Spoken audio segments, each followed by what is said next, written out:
മദ്യപിച്ച് വാഹനമോടിച്ച് തടഞ്ഞതിന് പോലീസുമായി തർക്കം. ഡ്രൈവർക്കെതിരെ ആലത്തൂർ പോലീസ് കേസെടുത്തു. പാലക്കാട് ആലത്തൂരിലാണ് സംഭവം. വാളയാർ പോലീസ് വാഹന പരിശോധനയ്ക്കിടെ വാഹനം തടഞ്ഞെങ്കിലും നിർത്തിയില്ല.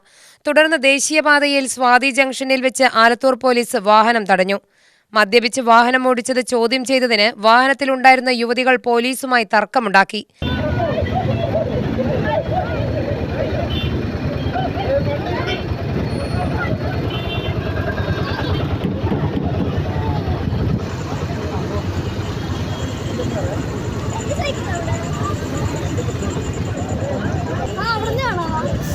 നോക്കിപ്പോടാ, നോക്കിപ്പോ.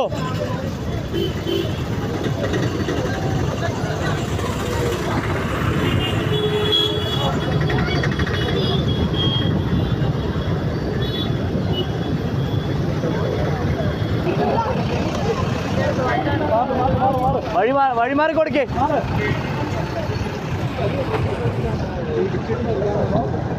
എറണാകുളം, തൃശൂർ സ്വദേശികളാണ് വാഹനത്തിലുണ്ടായിരുന്നത്. സംഭവത്തിൽ മദ്യപിച്ച് വാഹനം ഓടിച്ചതിന് ഡ്രൈവർക്കെതിരെ ആലത്തൂർ പോലീസ് കേസെടുത്തു. UTV news, Palakkad.